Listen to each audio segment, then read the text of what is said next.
snap it, and it's Trey Burton who throws caught. Foles, touchdown. Here he goes. It's Hester inside the 30.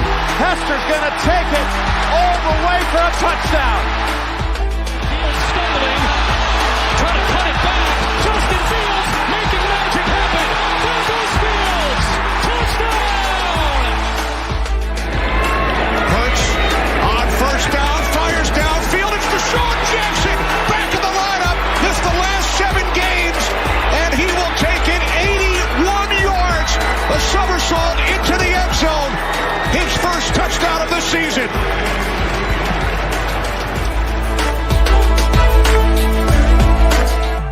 You're listening to the Pigskin Project, the world's #1 football podcast.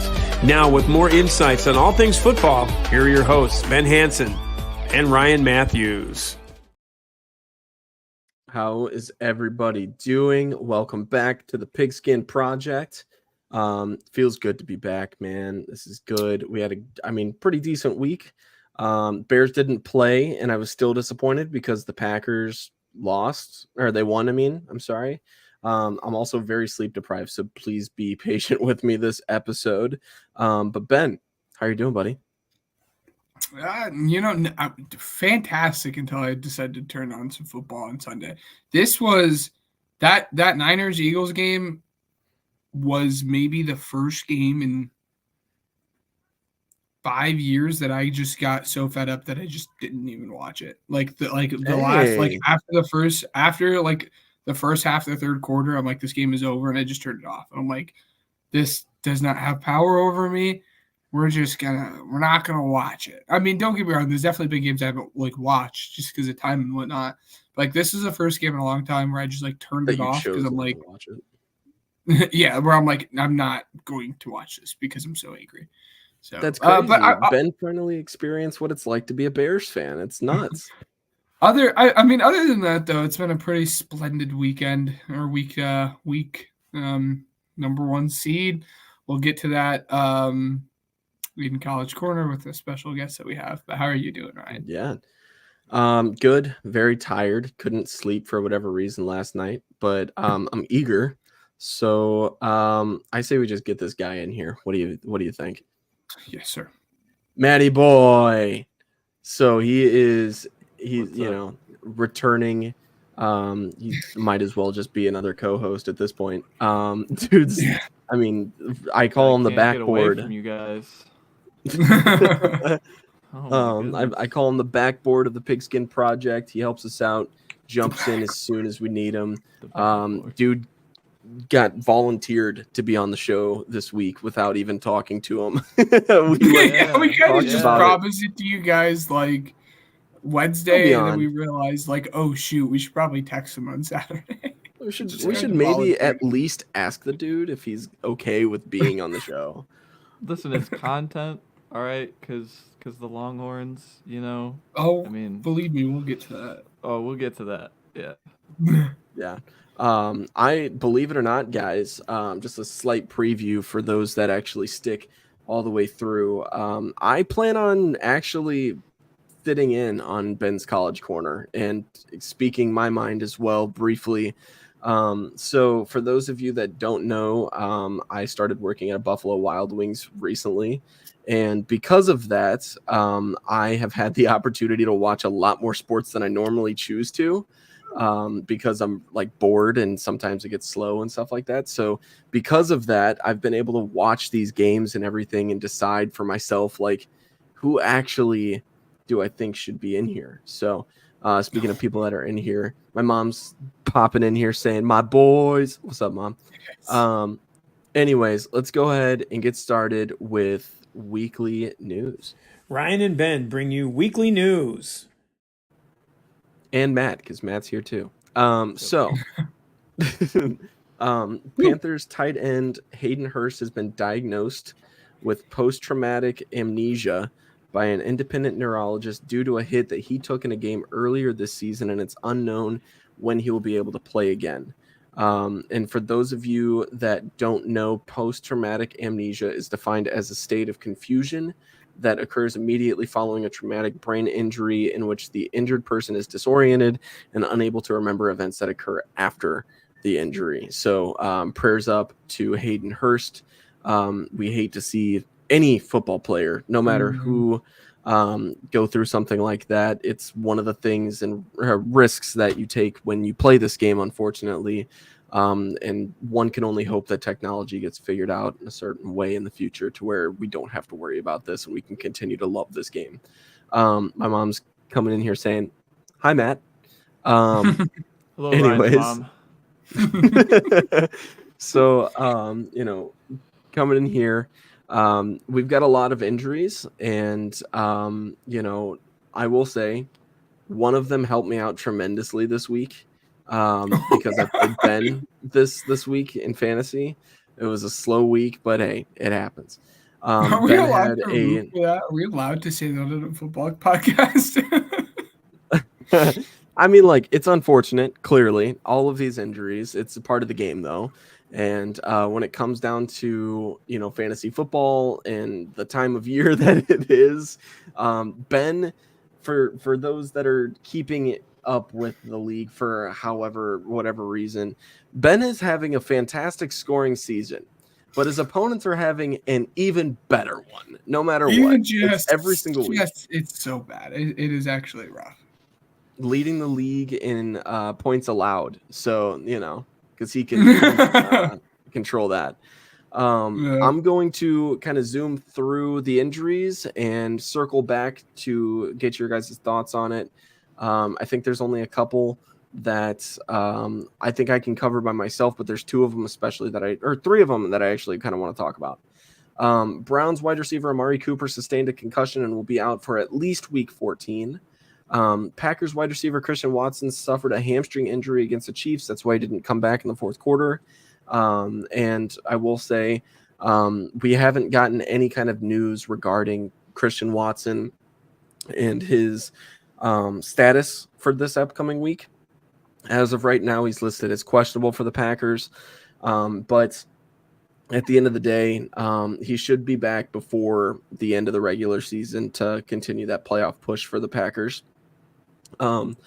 Texans breakout wide receiver Tank Dell broke his fibula against the Broncos and is out for the remainder of the season. Probably the most, I'll say it. This is the most disappointing injury of the season for me, personally. I think that Tank Dell was probably one of the most explosive rookies that came out of nowhere this season, and it was just so much fun to watch. We'll get back to this one as well as the next one. Saints quarterback Derek Carr is in concussion protocol and suffered shoulder and back injuries against the Lions. Clearly, we've got a Saints fan in here, so we'll be able to talk to him in here. One that I forgot to wrote down as well. So Trevor Lawrence, I believe it was an ankle injury. Am I correct on that? Sprained ankle. Yeah. Yep.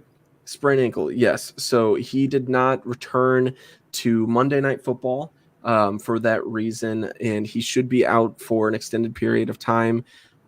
Christian Kirk is also out as well, and the only return that he would be able to possibly make is if the Jaguars were to somehow miraculously make it to the Super Bowl.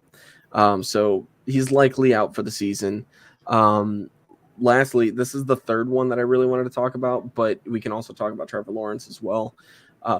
Steelers quarterback Kenny Pickett is expected to miss Thursday Night Football and potentially more due to an ankle injury. Now, this is the extremely important part that people may or may not have seen. Rumor has it that Pittsburgh was considering benching Pickett due to poor play before the injury. So that's very, very intriguing to me, at least, because, I'm a Money Mitch fan. You know what I mean? I'm rooting for this guy. Mazda Mitch. Yeah, so you can't be Mercedes Mitch, Maserati Mitch.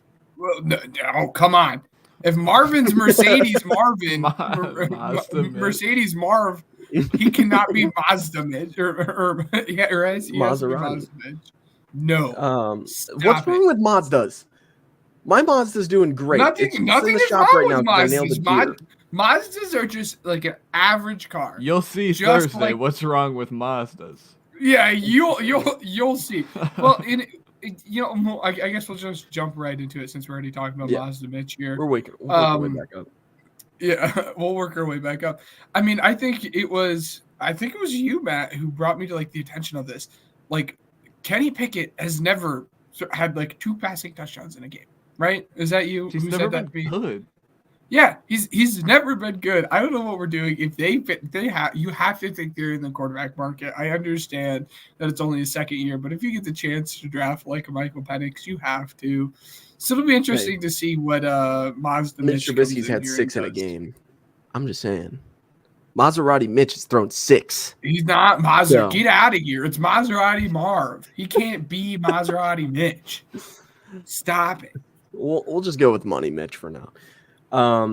Matt, what's your take on the Derek Carr injury? Because I know that you kind of like Winston.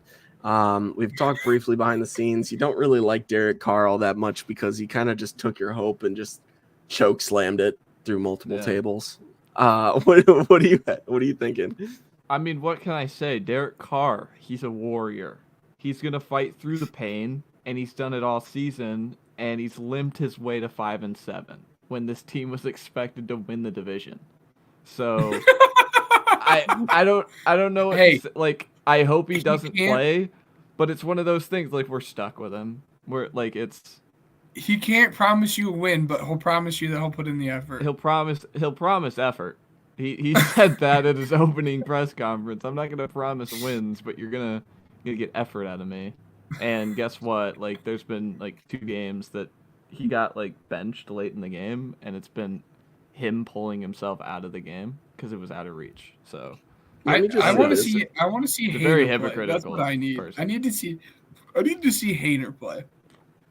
Dude, that's what I'm saying. I think we're at 5-7. Like, I think the season's shot. I think you'd go the Desmond Ridder route. What Atlanta did last year. You just not in that division. It's not over. You just suck it up. You go, let's see what Hainer's got. But guess what? Dennis Allen's coaching for his job. He's not going to do that. No, Winston's going to win the division. I'm telling you. Winston's going to win the division. He's going to win the division. I would.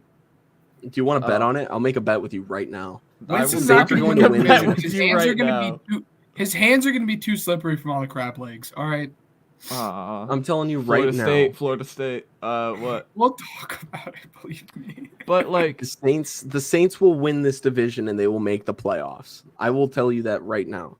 I don't like the Falcons as much. Their schedule is going to be tough. They're guaranteed at least 2 wins. Or not 2 wins, 2 losses. Are you sipping the Kool-Aid of the Saints schedule? Because I'll read off the Saints schedule for you. The next 3. The Saints have the easiest schedule out of all of them, and they're still 5-7. Doesn't matter, and they're still 5. Yes, that's they're still 5-7. But all of them are bad. The Panthers aren't winning. Okay, so they face the Panthers this week. Win. So whatever you believe of the Panthers, it's 4-point spread. The Giants. The week after, whatever you think about the Giants, then the Rams on Thursday Night Football. That's not a win. Stop it. And then the mini bye at the end of the season, go to Tampa, and then at home against Atlanta could decide the division in the last week of the season. So I definitely believe out of 4 of those 5 games, maybe 3 of the 5, they're going to be favored, but they've been favored multiple times, and it's just okay. But 3 out of those 5 gets you the division at least, because the Bucks aren't good. I mean, Baker's playing hurt.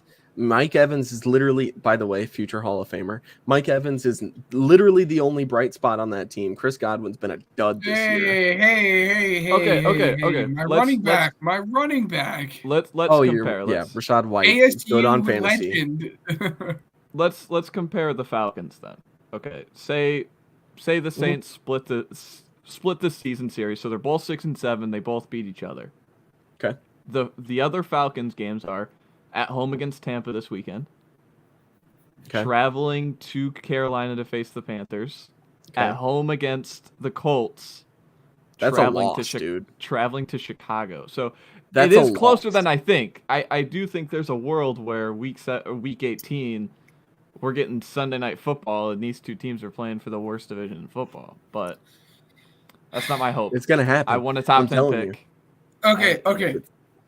You brought it up. I was gonna leave it. And obviously, there's no need to bring up the whole thing because no one in the entire world is gonna know what we're talking about besides the 3 of us here. why? So for those who don't know, me and Matt and Ryan's gotten there the last couple of years. Me and Matt, again, if you guys have listened to the podcast this far, you guys already know this at this point. Love the draft. The draft was like me and Matt's thing. Matt just did his first mock draft. And you didn't respond to the question I asked you, Matt. Oh, Why did Jaden Daniels not go one pick before what he did? So he had Jaden Daniels pick after the Saints to the Buccaneers. Why not to the Saints? He's your boy. I mean, is it just because of the contract? Is it just because of Carr's contract?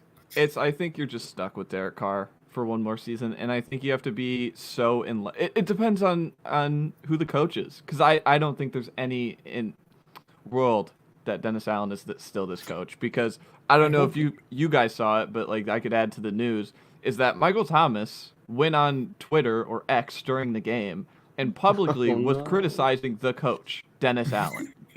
And then Dennis Allen had to respond to it and said, well, we keep this situation in-house. So, like, no one knows anything, but Michael Thomas is in the last year of his contract. So, I don't know. I just don't want Dennis Allen to still be this head coach because he's 12-27. He's not a winner, and he keeps giving us these back-ended kind of answers. A little Keon Coleman, Rome Odunze action at 15. But that's besides the point. I'm gonna pull the inner Bears Facebook fan out of me and create this stupid trade scenario that's gonna make Matt excited. Okay. I say screw that first overall pick. I say keep the train rolling and not pick in the first round in general. Send it to Vegas for Devontae Adams and have Adams and Olave and just call it a day. Oh, I thought you were talking about. I thought you were talking about the Bears. No, trading them number one. No. And no, I don't care. I do not care. I heard some podcasts talk about it, and I'm blanking. You do not trade a first round. I don't care. You do not trade a first round pick for Devontae Adams at this point in his career. He's too old. I thought he has 1 year left on his contract. He's gonna after the next year. He's not gonna resign, and he's gonna go and play with the Jets with his homeboy Aaron Rodgers. You just don't. You just do not trade a first-round pick for a dude that's going to be there for a single year. Let's be honest. And let's be honest. Who's staying with the Saints? Devontae Adams sure as heck is not. Give me 1 second here, guys. I'm telling you right now, man. Let's get into. I think Ben can still hear us. Let's get into Tank Dell. So Tank Dell. I mean, dude. What a season, man. Like, it came out of nowhere. I remember, like, dude, I was thinking to myself after the injury, I was like, man, I remember sitting, like, at Lucas Oil, watching all these receivers run, right? I was like, we saw Tank Dell at one point, and we didn't know that this guy was going to be as good as he is. Yeah. Or at least I didn't. I knew, like, I watched him at the Senior Bowl, and he was one of those guys that really popped off the screen when you watched him at Senior Bowl, but then you go, oh, what is he? Like, what are his measurables? And then you go, oh, he's 5'9", 170, like 175. And you go, oh, that's how sustainable is that in the NFL? And, I mean, he's been so explosive for this football team. It's made CJ, like, he kind of turned into the wide receiver one at one point, and I'm still bummed about why, like, he got hurt run blocking inside the 5-yard line. Like, it's such a bummer. Like, it is what it is. I mean, it makes CJ Stroud, like, watching CJ Stroud a little less fun, but the sky's the limit. I'll argue that. The sky's the limit. By the way, I played him in Madden. For the rest of the season. Yes. I will say this. CJ Stroud has made a lot of something out of absolutely nothing, dude. Like, name value is just like not there in terms of his receiver core. I mean, dude's got Devin Singletary in his backfield as well as Dameon Pierce.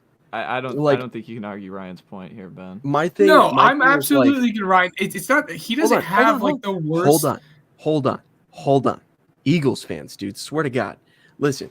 So, I'm sitting here saying, man. So I think it was. No. I think I was talking.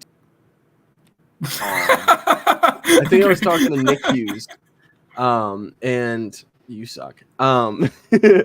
Nick Hughes, the Ohio State fan that chimed in last week. Yeah. We were talking Ohio State and about like Kyle McCord, and I was like, dude, Marvin Harrison Jr. made Kyle McCord look good. Like Egbuka, I don't even know if Kyle he made him McCord look fine. Made him look serviceable. Yeah. My thing is like, this is the polar opposite of that. What's going on in Houston is the complete and utter polar opposite of that. Tank Dell's special. Don't get me wrong. Like, he's going to be good. Him and CJ Stroud for the next 10 years is going to be crazy, and I can't wait to watch that unfold. But what CJ Stroud is doing right now is it blows every 2021 quarterback out of the water, and it's completely stunning me. Like, and the amount of times that I've gone into my camera roll and like watched the video of me saying like OH and him going IO, like that was so cool. Like, this is CJ Stroud. Like, I've got that, like Matt's got the football from Sauce Gardner and Trent McDuffie. Like, that's cool. But for me, I've got a personal thing where I can like, I've talked to CJ Stroud and I've got proof. Like, dude's good, man. That's my point. Yes. It's crazy. My point is not that CJ Stroud isn't good. CJ Stroud is awesome, and like what he's doing behind that trash offensive line is like honestly something special. I mean, the fact that he's getting the passes off the way he is awesome. But let's not act like he's throwing. Let's not act like he's throwing to a whole bunch of no ones. All right. Who's Noah Brown, dude? Nico Collins was drafted in the 3rd round. It's not like he's like a 7th rounder. Nico Collins was drafted in the 3rd round. Let's pump the brakes there. Tank Dell was drafted in the 3rd round, I'm pretty sure, and obviously not quite as well as what we would have hoped. I don't think you're understanding it. Schultz was considered one of the best tight ends in the entire league. He's good. CJ Stroud is playing way above what he should. I think you're overplaying these. I think you're overplaying these players because of how good CJ Stroud is. Personally, I mean, I think I'm a Nico guy, so that's. I mean, I have to be a Nico guy. I mean, you got to think. I'm looking at Nico Collins. Like Nico Collins, in his first 2 seasons, didn't have a season over 500 yards. He is at 990. He's gonna break 1,000 for the first time. He absolutely Tank Dell was drafted in the 3rd round, and we'd never seen him play before. I know, but before the season even started, people were saying buy high on Nico Collins stock just because everyone expected him to have a breakout year, and that was before we even thought CJ was going to have this amazing year. I'm not saying we even see it. I'm not saying that he is like. I'm not saying he's playing with the best wide receiver core. I'm not even saying he's playing with the top half wide receiver core in the NFL or pass catching core. I'm just saying let's not act. He's playing better than what's in Carolina. It's kind absolutely. That's where I think the point is kind of where you're approaching. My thing is like that's what I'm saying. It's not like he's throwing to no ones. It's not like he's throwing like this wide receiver core he has now was better than what the Bears had last year. Like it's not like he's throwing to a whole bunch of no ones. But I will say he is playing good. He's playing way better than what anyone would have thought. And honestly, not doing in terms of offensive. Not doing the wide receivers thing. Like we need to talk about the offensive line more than anything. And he just lost Titus Howard. Like that's the impressive thing. Isn't what he's doing with these wide receivers. It's what he's doing with this trash offensive line. He's killing it, man. Like it's hard to say that because he's an OSU guy and I'm a Michigan guy, but he's fun to watch. I will say this as the last point, if you guys are cool with it. So I remember exiting the draft being like, Houston's screwed. Like they traded their next year's 1st round pick and more so they can get their guy. Like, I mean, whether it was Will Anderson or CJ Stroud, I don't remember. But it's like, they're set up, man. Like this team is doing good. Like there's a chance, like there's a world to where I believe they win the division. I think there's a world there. But I mean, maybe not this season. I think next year, like this team's good, man. They recovered from losing Deshaun Watson very quickly, and that's very impressive. I'm impressed, man. I'm ecstatic. It's so much fun to watch, and it's not even because he's from Ohio State. Like when I see CJ Stroud, I don't even think like, oh, it's an Ohio State product, I'm gonna love him. It's more so like, dude, good football is being played in Houston right now, and it is fun to watch. Like every single time Houston's playing, it's crazy. It's so that's what like a good head coach is gonna do. But, yep. Mm-hmm. I also D'Amico have Ryans, man. One more point. Yep. Is that they traded their next year's, or in the moment, traded their next year's first round pick. They still had Cleveland's. There's still a world where they're going to end up with the better pick in Cleveland's pick than their own pick that they're giving away to Arizona. Yeah. Which is just, it's more than impressive. Like in a 1 year turnaround with a rookie head coach or rookie quarterback. It's a little bit of luck in there, I will say. A little bit of luck. A little bit, but isn't football all luck? Or I don't want to say all luck, but what do you like watching that you're going, this isn't sustainable? Nothing. Exactly. Yeah. Well, to my point, Matt, you were saying exactly what I was going to say. Like it's not as if that's exactly what I wanted to say. It's not even like they don't have a first round pick this year. They still have that pick. And like Will Anderson, like we talk so much about like CJ Stroud, but Will Anderson is looking good. I mean, his stats aren't going to show, like his stats aren't anything crazy, but he's really done good. Like he's after, he had that stretch at the beginning of the season where he was kind of getting used to playing at the NFL speed and whatnot. But then after that, he's picked up. He's been doing good. And if you're picking at 18 and Keon Coleman is there or Rome Odunze is there, pull the freaking trigger, dude. Let me see Rome Odunze with freaking CJ for the next 10 years. My pipe dream that I didn't do in a mock draft because I don't want to do trades yet is they have money. T. Higgins. Let's go get a good player. Let's go spend some money. Let's go get a damn good player, and let's go from there. Why take the risk on Rome Odunze when you could already get Rome Odunze and T. Higgins? Yeah. So we've got 2 more points to make in weekly news. We've kind of sat on this just a little bit. We've got plenty to get to. So former Indianapolis Colts Shaq Leonard signs a 1-year deal with the Eagles. Congrats, buddy. You needed a linebacker, so you got one. Well, it was funny because I said so he came out last Friday and he's like, I'm gonna wait until after the Eagles game to announce where I'm going. And then at that point, I texted in the group chat and I looked back on it and it was awful spelling. What's new though? But I did say like I thought that he was gonna come because if he was gonna be a Cowboy, why wouldn't he just say he was gonna be a Cowboy? So at that point, I knew he was going to be an Eagle. But then Matt, you said it. Our quarterbacks in this game were locked down. James didn't allow a single catch. And Darius Slay allowed 4 catches for 36 yards. But it was our bum linebackers. It was the classic Brock Purdy game. Throw it in the middle of the field and let those guys go. And Shaq's not as good as what? I have to get back to. Go ahead. I have to get back to it.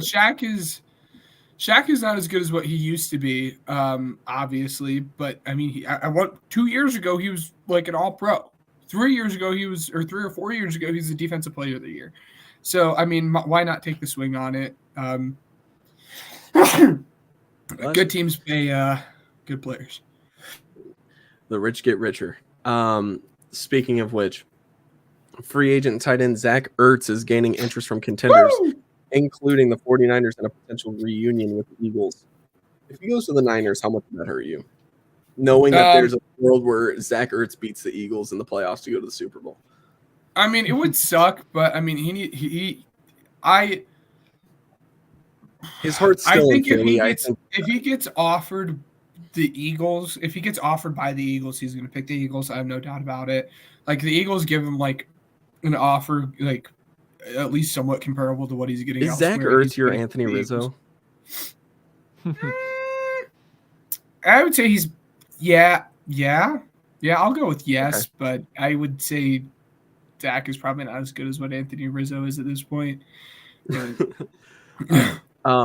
Let's get into our next segment here. They say winning isn't everything, and that may be true in some cases. But right now, let's make some money. It's time for Pigskin Payout. All right. So Ben killed it last week, man. 4 for 4 on Thursday Night Football. But, before we get into your picks for Thursday night, let me just say this. Anybody that wants to bet this game, please call the gambling addiction number. Like, this game is going to be so bad. Like, it doesn't make any sense. Ben, please give me some picks. What do you think? Yeah, no. Convince me otherwise. I would have won you guys $75 if you guys placed that $10 bet this past week. So I decided to swing for the fences because this was one of the worst games. I couldn't find, there was not literally a single line that stood out to me where I'm like, I like that line. So we kind of just whipped something up, kind of crazy. But I like it. So it's an anytime. I wouldn't say it's too crazy. Honestly, I could see all of it happening. But I did anytime score. Jalen Warren. That one scares me a little bit because without Matt Canada, they seem to be leaning on Najee even more. Najee didn't practice today. Didn't practice today. Oh, yesterday. So he's trending towards out. Well, that's big for the parlay. I hope he's healthy and okay. Anytime score. Jalen Warren. Under on Mazda Mitch's yards, which is not a lot. He's only at 80.5, but I'm taking the under on it. 80? What? What? You said 80.5. Yeah, 80.5. 180? Or 180. Sorry, 180. My bad, guys. 180. So I'm going to take the under on that. Again, I'm sorry, Matt, or sorry, Ryan, but yeah, we're going to take under on his. It really is. Game. That being said, we're going to take the over on Pickens' yards. These backup QBs like to come in. They like to find their guys. And they seem to have a half-decent connection every single time he comes in. That's only 38.5. And then we did over on Bailey Zappi touchdown or interception. So just over a half. So we just need Zappi to throw an interception, over on Pickens 38.5. Under on Mazda Mitch's 180, and anytime score for Jalen Warren. That'll net you guys plus 1,600. You said over on Bailey Zappi interceptions? Yep. Okay, cool. All right. I thought that you had said touchdown for some reson. All right. Cool. Yeah, I said touchdown. Oh, no, interception. So, yeah, I definitely did say that, but I corrected. But, yes. So that's what we got for you guys. Again, that'll net you plus 1,600. So $10 bet will win you guys 160. I think this one's far less likely to hit than what last week's was. I was really confident in last week's one and it paid off. I don't know if this one's going to pay off. We kind of swung for the fences on this one, plus 1,600, just because this game, like Ryan said, is not going to be not going to be fun. Yeah, that's the word you're looking for. Yeah. The only one that I don't like is the Mitch passing yards. Obviously, at this point in the podcast, people are going to think that I'm biased, right? But all right, so he's played 3 games this season. And one of them was against the Jaguars where he threw for 138 yards. Second one was against the Cardinals just this past Sunday where he threw for 117. Both of those weren't complete games. He was still able to throw for over 100 yards. So the fact that his line is at 180.5, I would take the over on that. I don't know what the odds are of that, but everything else I'm totally cool with, especially that Jalen Warren anytime touchdown. I really do like that. But, Matt, what are your thoughts before I move on? And that's plus odds, by the way. If you want to bet that straight up, that's plus 145, which is just like that. Wild. I like that. Yeah, I mean, Ryan said it best, call the line. But yeah, I would have to agree. If I'm betting someone's over on receiving yards, I probably bet the quarterback to go over 2. But yeah, I don't know. 180 just sounds so easy. Against the Patriots defense this year, but then again, their defense has been good this year. They're fighting. They're fighting. I almost took over on Allen Robinson yards because it's 11.5, and I'm like, there has to be some kind of connection there between when they played with the Bears. But I'm like, I'm not gonna put myself through trying to bet the over on anything with Allen Robinson at this stage in his career. I will say, I do think that we're gonna see a lot of running offenses here. We'll get to the picks and stuff like that, but I think that this game's gonna be really close. You look at like Bears Vikings, right, on prime time, how much of a snooze that game was, and I mean, both quarterbacks, I believe, still threw for over 180, despite Josh Dobbs having 4 interceptions or something like that. So I mean, like Matt said, I don't think that's a very steep number, especially for Mitch, who's done it before. You know what I mean? But I want to get into the Sunday slate. I think it's gonna make Matt laugh because Ben, I told you how many legs I have. Matt has no idea though. So, Lions at Bears over 43.5 total points. I said it at towards the midway point of the season as well. Over on Bears points pretty much always hits. But their defense has been pretty decent lately. We'll get into that when we get into picks and pick 'em. Night football game disagrees with you. Yeah. Rams at Ravens over 40 total points. By the way, Lions at Bears over 43.5 is at -108. Rams at Ravens over 40 is at -110. I have Panthers at Saints under 37.5 at -110. Raiders +3 versus Vikings, -112 odds. Bills at Chiefs over 48.5 at -112. Packers -6.5 against the Giants at -112. I think I said -1.5 for the Bills and Chiefs, so it's also -112. Those are all of my legs, and the parlay is plus 46.60, so $10 pays $476.04. Matt, what do you think? Great. Ben, what do you think? Yeah, no, I'm a big fan of the Packers line for sure. I missed the Ravens line because my headphones for some reason cut out. Could you tell me what that one was? Rams at Ravens over 40 total points. Okay, Rams. Okay, I like that one. I think we're due for a for a Ravens game again. I'm gonna take him out, guys. He's having some technical difficulties. He'll be back here soon enough. Yep.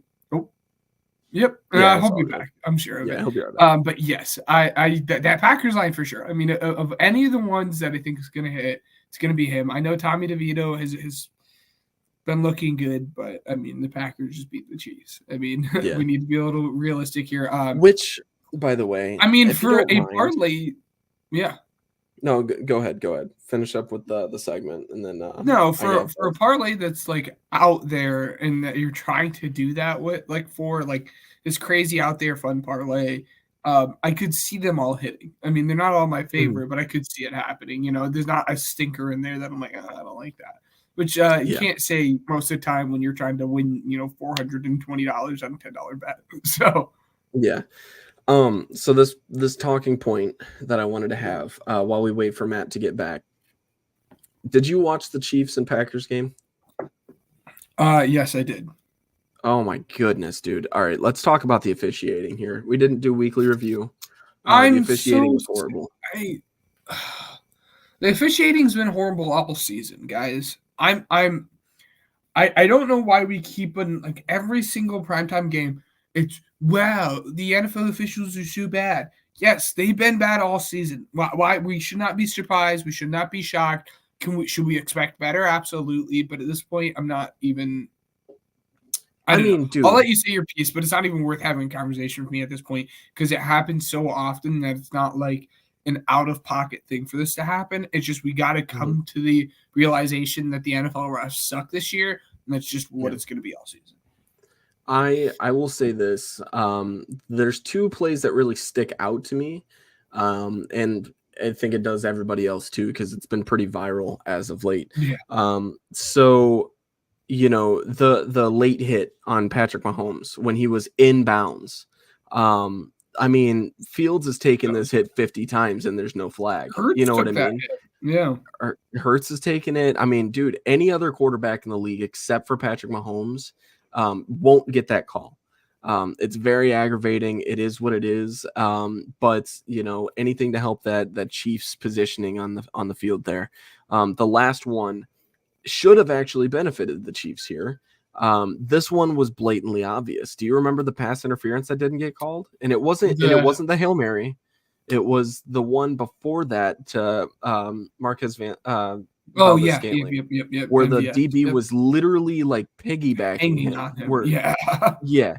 So as a corner coach, I will say that is the most ridiculous thing.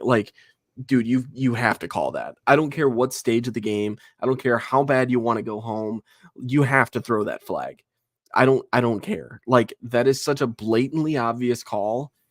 It's frustrating, man. Yeah, it is.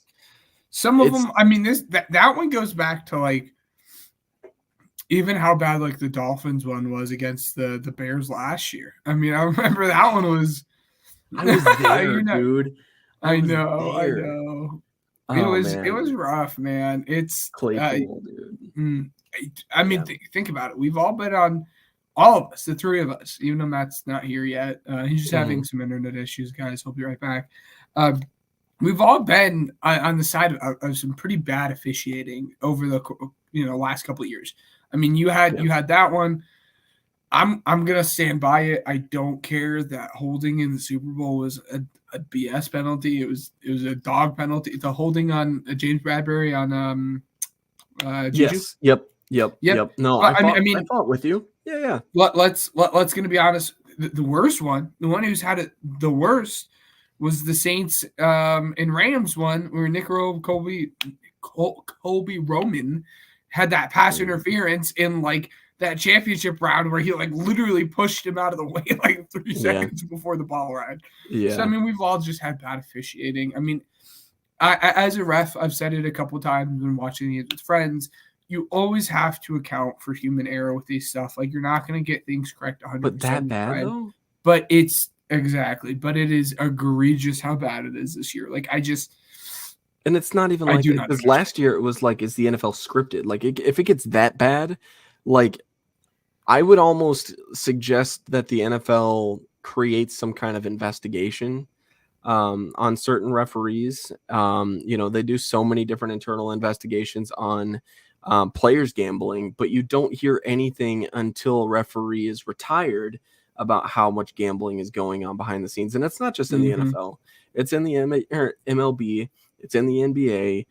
These referees sometimes, and I'm not saying it's all the time, but these referees are making more money gambling on something than, it's disappointing. It really is. And, I think ultimately to be a referee in the NFL, I mean, Ben, I would hope that these guys, no offense, I would hope that these guys get paid more than you do. I don't know numbers or anything like that, but I do think they should probably be making more than a college junior in an officiating thing when you're a part of a professional league. I think that's enough to where you can think about fines. These are games that are highly competitive on national television, and you're willingly making the league look bad. There are going to be angry people. It's not going to be enough to where people leave their fandom for a bad call, but it's more so going to be this is ridiculous. And you know how much money Vegas makes off of the NFL?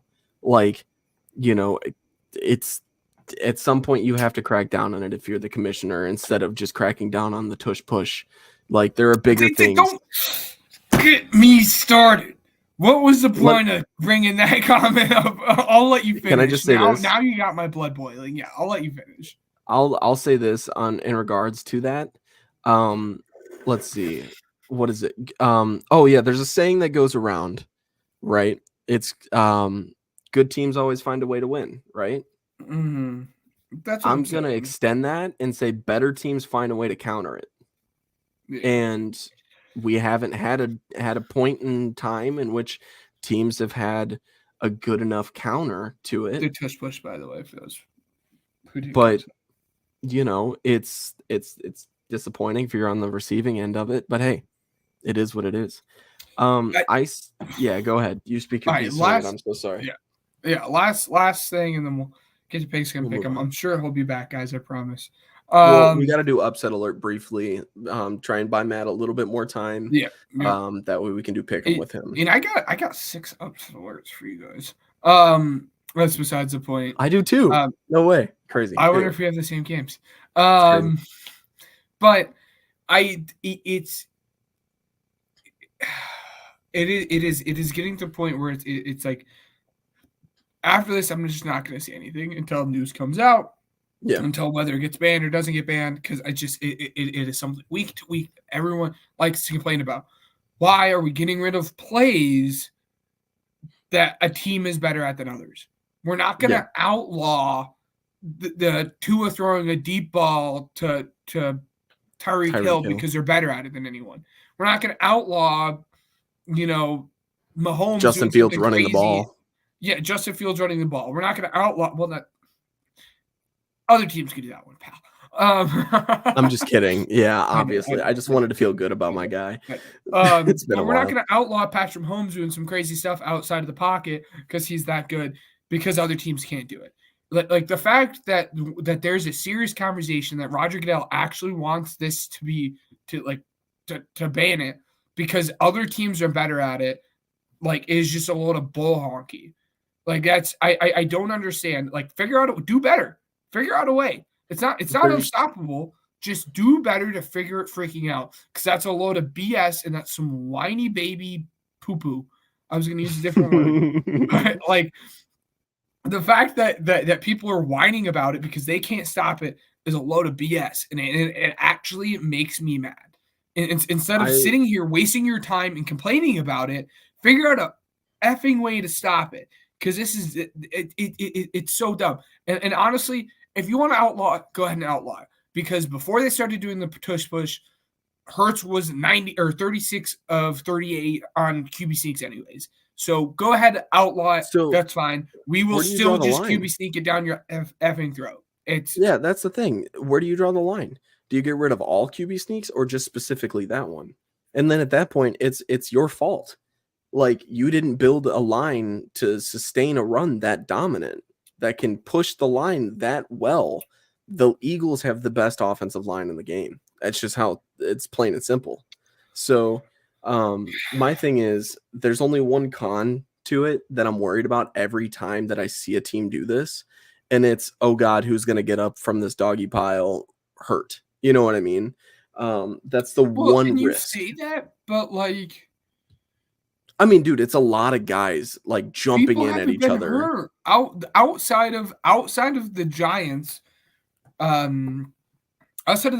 where they ran the play and they didn't practice it, they just were let's run the tush push, and they literally the coach came out and said no, we didn't practice that play. We just ran it to run it. Outside of that, literally no one has gotten hurt. And if we think about it, this is a play that, yes, they're going head to head, but it's so short that someone's not gonna actually get yammed. I mean, it's gonna be a dog pile. It's not gonna be comfortable. Yeah, of course, but I'm saying when the play's actually getting run, it's not like these guys are running full speed from 20 yards away right into each other. They're running. Yeah. There's that much space in between them when they're doing it. It's not gonna. It's not like these guys are getting popped. It's just nerve-wracking. The way it gets. I get it. I mean, it is nerve-wracking. Even for Jason Kelsey, I feel for him. I watched the Kelsey documentary, and every single time they run that, my heart, I'm just I hope he gets up for that's my point. That's my point. I'm not saying that somebody's gonna get hurt. I'm saying there's a chance of it, and that's the only downfall that I see to this play. You know what I mean? God forbid, dude. I'm a big Jason Kelsey fan, and I root for him because of you. I don't think if me and you never met and we never talked to Eagles, I don't think that I would acknowledge the fact that he existed. But Jason Kelsey, he's a great dude. He's a dad, he's a husband. I mean, a lot of these guys are, let's be honest, but I don't want to see any of those guys get hurt. And so if Jason Kelsey, especially, and not to discount anybody else, but especially, I would feel bad for you, because it's dude, that's an all-pro center. That guy's great at his job. And if he gets hurt, that's a big hit to your football team, man. I don't know. I say let's get going with upset alert. Matt should be back any minute now. We've been kind of pushing this along, and we've only got 3 things, and we still have College Corner to talk about. So, Just when you thought it was safe to play the underdog, we put you on upset alert. all right. So, upset alert. It's going to be a fun one. So, Ben, we both have 6 games. I'm going to name mine off. You tell me how many of these are in your 6. All right. Okay. Panthers at Saints, because Saints are favored. Yep. Jaguars at Browns. No. Yep. Lions at Bears. No. Okay. Seahawks at 49ers. Yep. Broncos at Chargers. No. Okay. Bills at Chiefs. No. Okay, cool. So I went we split. 3. Yeah. Yeah. Let me just say this, right? So the ones that I didn't have, or that you didn't have, was the Lions and Bears, Broncos and Chargers, and Bills at Chiefs. Lions at Bears, my point for this is the fact that the Bears have been, they were ridiculously close to beating the Lions in the first place. Lions have a huge hit to their defense as one of their leading tacklers is placed on IR before the game. It's a linebacker, I forget his name. But he was placed on IR before this week. And the Bears are coming back fully healthy. I think that there's a chance that they can get it done. And then when it comes down to the Broncos and Chargers, dude, Khalil Mack is just going off. And Russell Wilson has gotten sacked a ton of times, and he's also still Russell Wilson. So there's that. And then there's also the Bills and Chiefs. I think the Chiefs would be the team that gets upset here, strictly because the Chiefs are desperate for a win at this point. They need to kind of prove to the world that they're still the Chiefs. The Bills are fighting for the playoff lives right now, too. Both of them, you're saying? The Bills are fighting for their playoff lives. It's going to be a fun game, man. I'll be completely honest with you. I would so much rather that get flexed to Thursday night than watch this on Sunday afternoon. But those are the 3 that I had that Ben didn't. So I'm going to let Ben talk to you about all 6 of his. Yeah. So I'll jump right into it then. I'll first jump off with, I don't know why I keep doing this to myself, guys. Like I need to go to like some like rehab for this or some like focus group. But yet again, another week. Rams versus Ravens. I don't know why. I don't know what it is about this Rams team. I don't know what it is about this Rams team, guys. I'm actually like, it's an issue. This Rams team is not good, but I'm holding out hope. This is going to be my last week. If they don't do something good, they don't at least look good. I'm not expecting a full-on win here, but like, if they don't look good, I'm just not going to talk about them anymore. Like, it's just like straight up, like clip this or do what you want. If they don't look good, I'm gonna say, whatever team and blank. I'm just gonna refer to them as blank. Like it's just they're not gonna. I've put so much it's like a picture of the timestamp. I put so much time and energy in this stupid Rams team and hoping they were going to be good. But they have potential to be so much fun. It's just that defense. The Chargers are the same way, but I know. I'm already at that point with the Chargers where I'm just like I'm done with them. Yeah, but I know. Both LA teams, man. Yeah. So, but the Rams do have potential to be good. I know Puka. He got hurt. I don't know what his injury status. I think he's fine. I think I read that he's fine. Now I have to look this up. All right. Matt is he back. has an AC sprain. Throw him back in. But he is expected to play. Okay. Yo. Doing upset alert. Yeah, we're doing upset alert. You have missed it. We just had a very deep conversation about why I keep hurting myself by putting the Rams as a potential upset winner. But I do have the Rams Ravens highlighted. But I don't know why I keep hurting myself with this one. The Bucks versus Falcons. The Falcons look like they're the front runner in this. Wait. Quick question. If the Rams pull off the upset this week, are you continuing the train of the Rams pulling off upsets? And Oh yeah, upset no. If the Rams pull off the upset this week, it's gonna be like we're back on it. We're back on it. That's awesome. I mean, it's hurting, guys. It's to the point that it's almost as bad as my Cardinals, but like we're opposite, Dude. Yeah. But the Bucks versus Falcons. The Falcons are currently front runner in the division. But if anyone knows this more, or if anyone knows this more than we do, it's going to be Matt. It's just every single game in these, in this division is a bloodbath, no matter how good or how bad these teams are.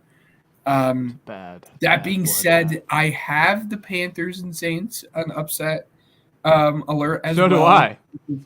Okay, maybe we'll be on the same page. Yeah. That makes me happy.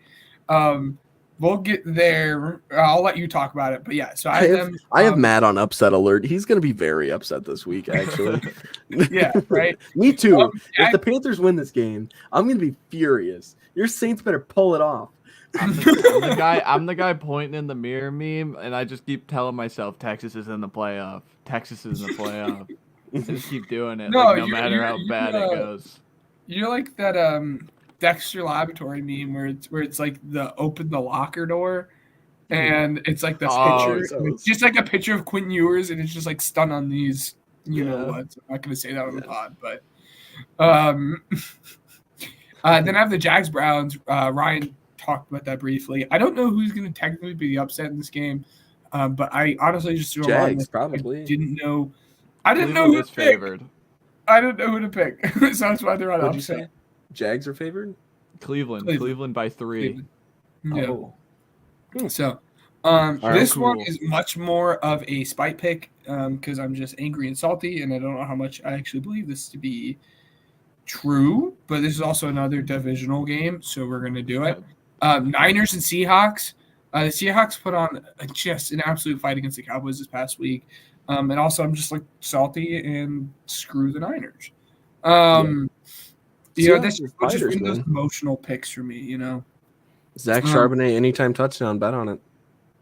And then the last one that I have is Eagles versus Cowboys. Eagles are underdogs.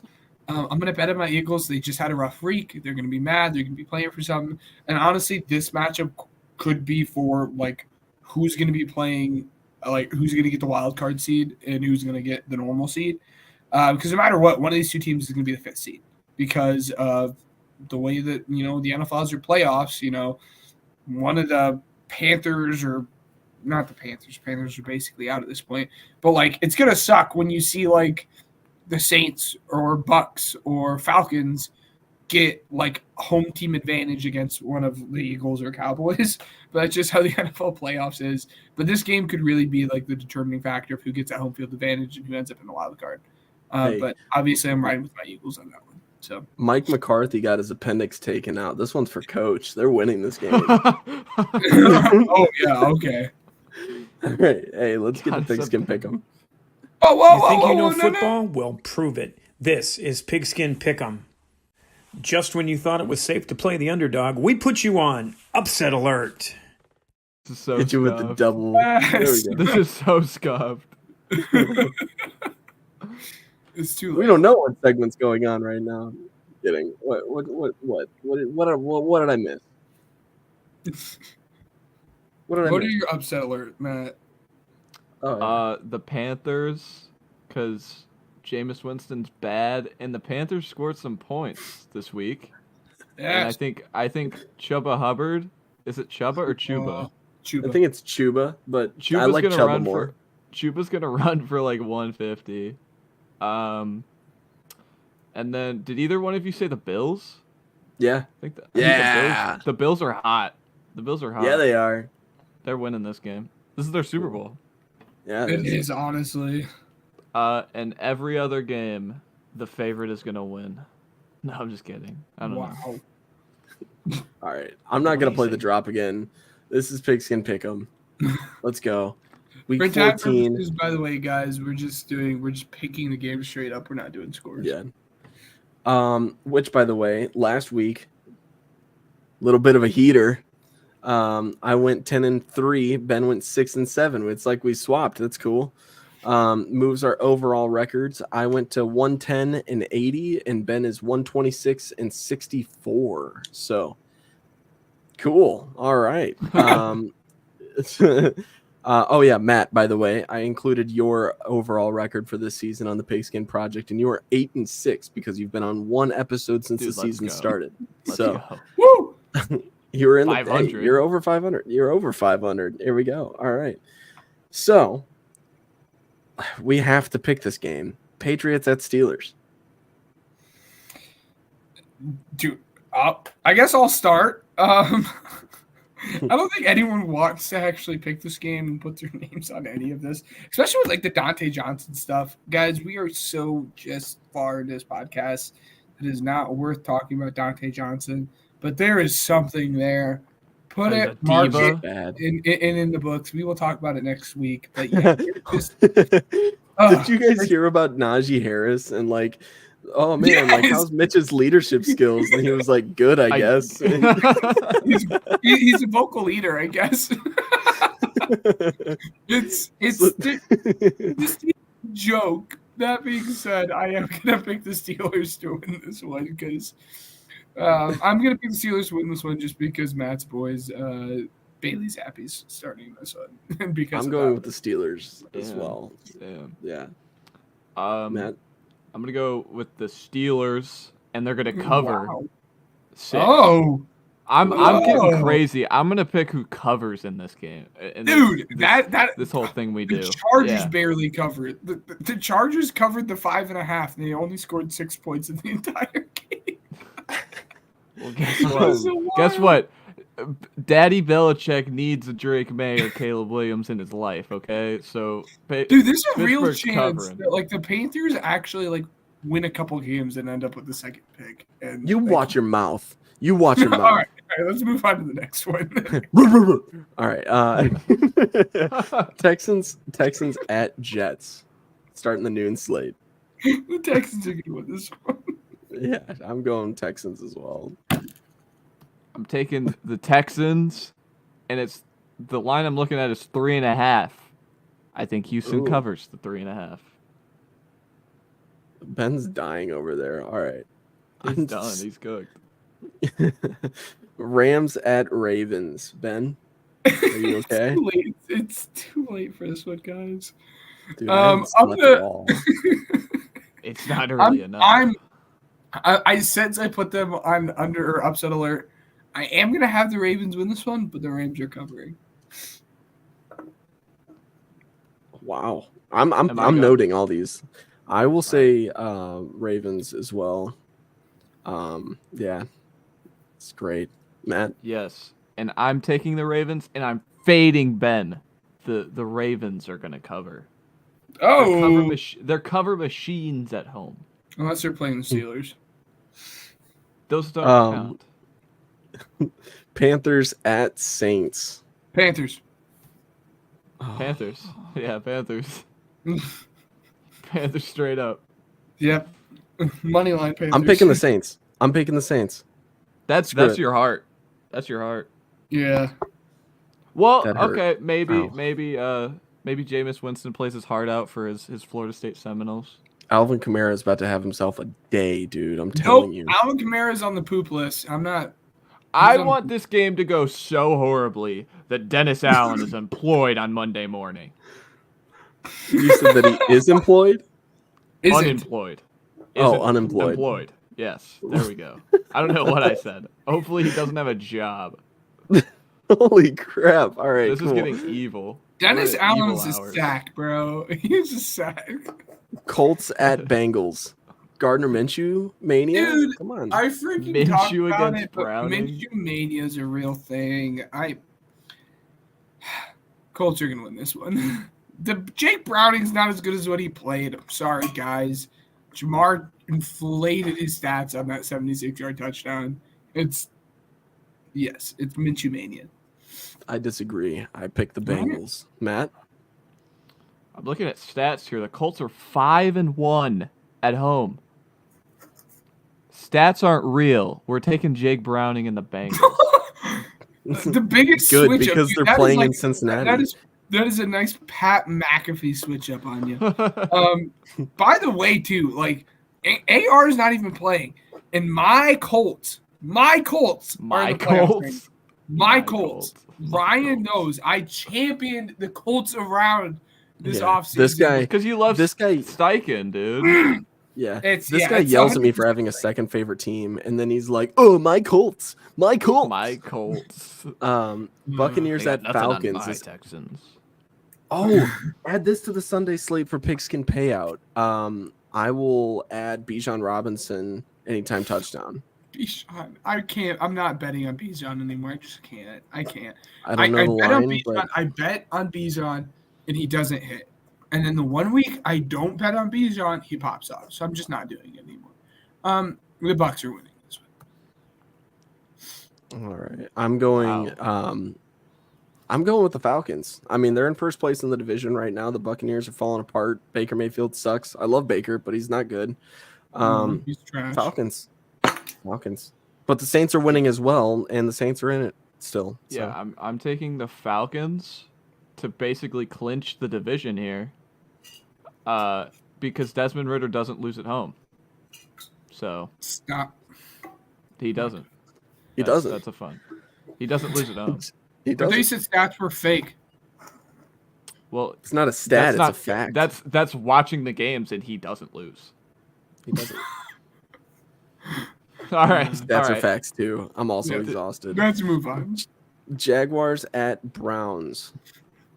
I'm gonna go with the Browns because I love DTR and Joe Flacco. Like low-key kind of looked good. Atlanta's covering 1.5. Sorry. Yes. I almost forgot. Okay. Okay. I'm going with the Browns as well. This one's That tough. defense will win you a game. I don't care. That defense is literally one of the only defenses in the entire league. Hey, Denzel Ward's back, by the way. So So And who- DTR practice on Wednesday.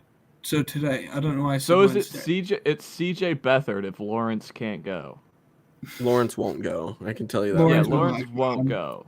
Is it gonna be Beathard or are they gonna sign like someone off the street? No, I know I who heard they a need to kid- sign up. They need to sign Blake Bortles off the street. Bring him I heard a in. kid at Oh I heard my a kid God. at B-Dubs call him Beatard. Yeah, Beat yeah. hard. Yeah. I don't know. That's my how it's spelled. That's how it's spelled. So, Beat hard. Yeah. I'm Oh, gonna take the Browns. The Browns are on a losing streak. Joe Flacco. I don't know. That has nothing to do They with lost anything. one game, didn't they?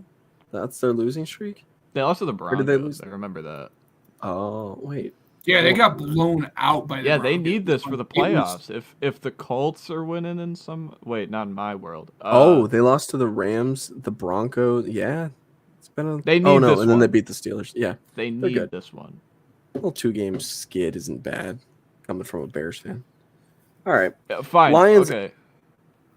What? Wait. What? I've Are you switching up? one. If Flacco plays, they win. If DTR plays, Jacksonville wins. We can't do Wow. that. No technicalities in No, this no, segment. no. here. I'm allowing it. I'm allowing it. Seriously? I'm allowing it. Yes. Flacco Um, covers an alternate line at 6.5. By the way, he wins by a So- touchdown. So Browns if Flacco, Jags if DTR. Yeah. Yeah. Yeah. Wow. That is Okay. that is indeed what he said. Do I agree with it? No, but This is vibes, dude. We're vibes right now. Lions at Bears. the Lions are not letting this one get out of hand. Like it Snow was last game. time. Potential snow game, by the way. The Lions are not letting this get out of hand like they did last time. It's gonna be the Lions. You know, Jared Goff isn't gonna throw 3 interceptions this game. Bears. Give me the Bears. Give me the Bears. Dude, the Detroit line is only 3.5. I'm taking Detroit and the line. Yes, David Montgomery to score 2+ touchdowns. I like it. Revenge game. He hates Soldier Field. He told me. He told me. Afternoon slate. Seahawks at 49ers. God. It's 100% a spike game, but I could actually see it happening. The Niners are riding high and they're feeling all fancy because they just beat the Eagles. And Seahawks are winning this one. They didn't beat the Eagles. They clowned the Eagles. Get that right. No. Niners here. They clowned You They clown. Nicholas Moreau. That's who they clown. All right, I'm going Niners.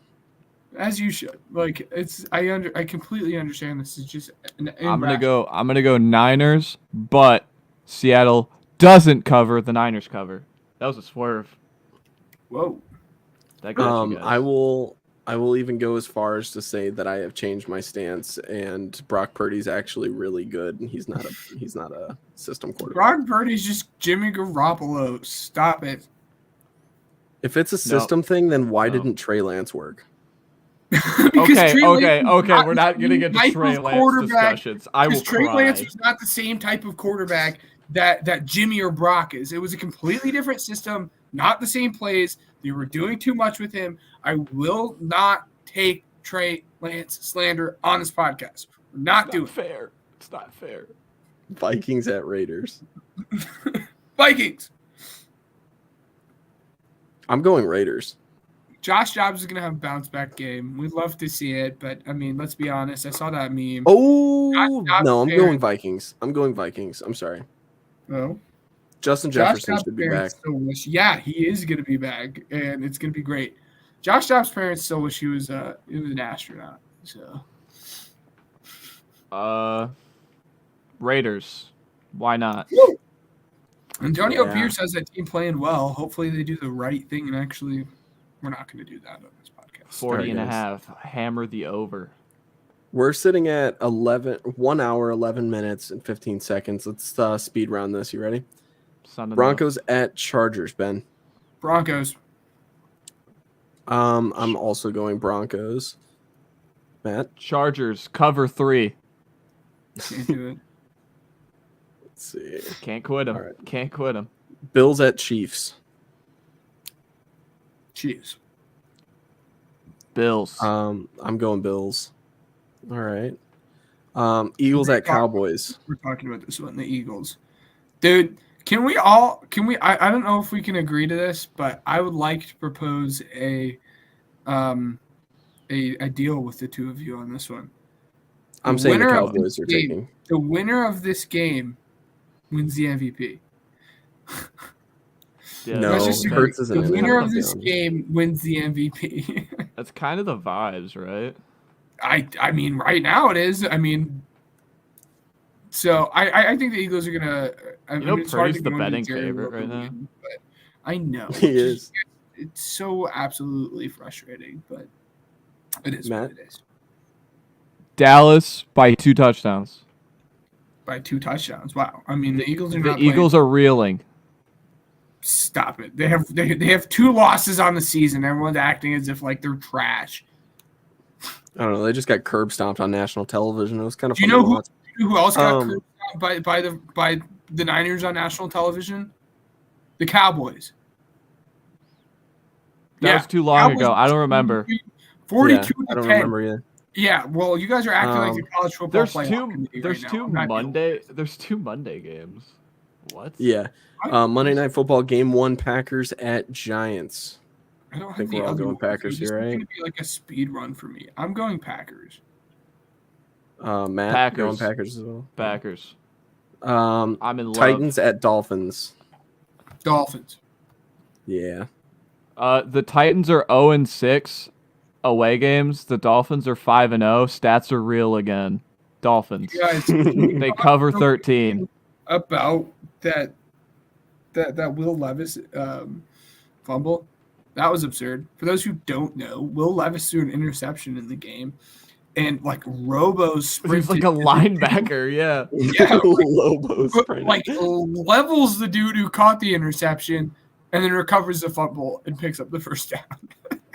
It was All right. Not many quarterbacks in the NFL will do that. So Let's move on. Pro football isn't the only game in town. Let's take a stroll to Ben's College Corner. Here we go. yes. Ben, So I have to say, guys. take the Yeah. reins. Yeah, so it's great to have Matt here. I told you guys we'd have him on if this was the scenario that happened, and this is the scenario that happened.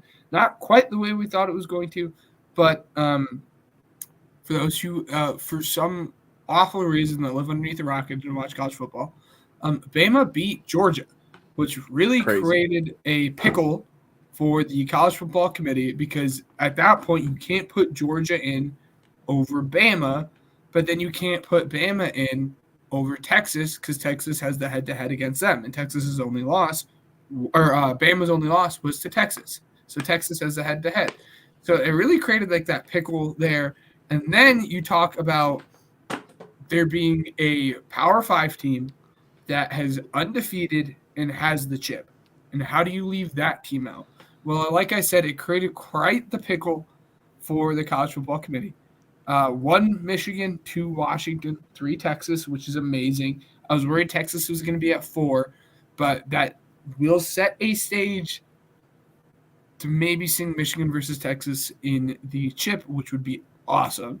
And you should come back up if that's a chip. I'm just saying. If that happens, yeah, you gotta come on. I'm sorry. And then no. I'm saying you have to come up and watch it with us. Oh, come up and watch it with you? That's not. Dude, I will watch it. I don't know. Maybe. Worst comes to worst, we could just have a watch party in Discord. But that's besides the point. We'll talk. We'll hammer that out after the pod. Texas has got to win this game first. So, yes. We got to chill. Michigan has to win against. Who is going to be the 4th team? Was it going to be Georgia? Was it going to be FSU? Was it going to be Bama and the SEC bias? Well, guess what? It was Bama and the SEC bias. Bama got the 4th seed. That created a huge controversy within this college football committee. We talked about it before. They just kind of pick who they feel. They set a precedent that if you go undefeated and have a conference chip, you should be in. They've never left a undefeated conference champion Power 5 team off. They just did that with FSU.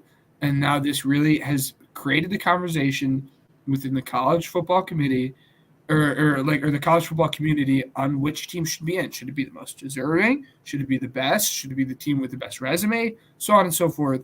I'm going to make the case that it should have been FSU. To play devil's advocate, if we're doing 4 best teams, absolutely it's going to be Bama. But I really think there was something to ESPN not wanting a stupid blowout. But if we just left the Eagles out of the playoffs in 2017 when Nick Foles was the quarterback, we wouldn't have had one of the most magical runs we've seen in sports history. It's not the same. You can't, dude. That team is great. The football is not a one-person team, and it's funny because we've had this debate. Me and Matt has had this debate. Matt and Ryan have had this debate. Me and Ryan have had this debate about whether or not quarterbacks or whether or not wins or losses is a quarterback stat. But altogether, this team is a very, very good team, and let's be honest, they have shown that they could at least win. I mean, was that Louisville game reffed leaning towards FSU? Yeah, that game wasn't the best ref game I've ever seen. Matt, you already missed that. We kind of talked about the refs when you were gone. But you can't just leave out this whole body of work of a 13-0 team that has gone undefeated and say we're not going to put you in because your quarterback isn't there. Again, imagine what would have happened if they did that with the Eagles. You just can't. If this team is good, if the team deserves it, if they're an undefeated Power 5 team that has a chip, there's no way in God's green heavens that they should have been left out. That's where I stand. I think it should have been Michigan, Washington, Texas, Florida State. This is like the NFL. This is like the NFL leaving out the 2017 Eagles. That's what I'm saying. Yeah, that's the only point that I have right now. Matt, you can have it. Yeah, 1 second. Yeah, you're all good. No, Matt, you are all good. Again, it just if Georgia would have made it, I would have been livid. There needs to be we need to create a criteria list, because there has been, again, a precedent that has been set that an undefeated Power 5 team with a chip deserves to get in. And we saw that. Check. They were undefeated. They won the conference championship. Check. They're in the ACC. Check. They checked every single box. They deserve to get in. And they just didn't. And this is where it gets tough. It's just a matter of of most deserving or best resume or, most competitive. Because if we're going most competitive, let's be honest, it's Bama. Bama, are they a better team? Absolutely. It's just the college football committee has not. What a game, by the way. That was fun. Bama and Georgia. That was great. Bama and Georgia. Yeah, that was, we gloss over that. And that's why, like, if you're Bama and you're static, if you're Georgia, I mean, you have to value the head-to-head that Bama has over Georgia. But for the last 2.5 years, Georgia's been the best team in college football. And if we're doing best team, like the college football committee decided to do this past weekend by putting Bama in, Bama has the head-to-head. I completely understand. Georgia has been the best team in college football for the last 2.5 years. So if we're doing best team, why didn't we put Georgia? Yeah. It just, it hurts my head. Well, Matt's gone. Do you have anything else to say about this? No, I mean, I think they got it right in the end. And I mean, I called it. I said that Alabama was going to find a way in.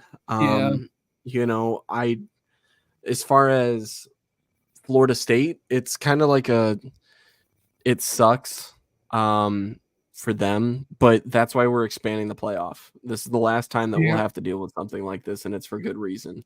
There are a lot of good teams that deserve a playoff spot. And to be honest with you, like, I think if Ohio State's in this playoff, they can compete with these teams in the top 4. Absolutely. I'm not saying, I'm not saying that they're going to win.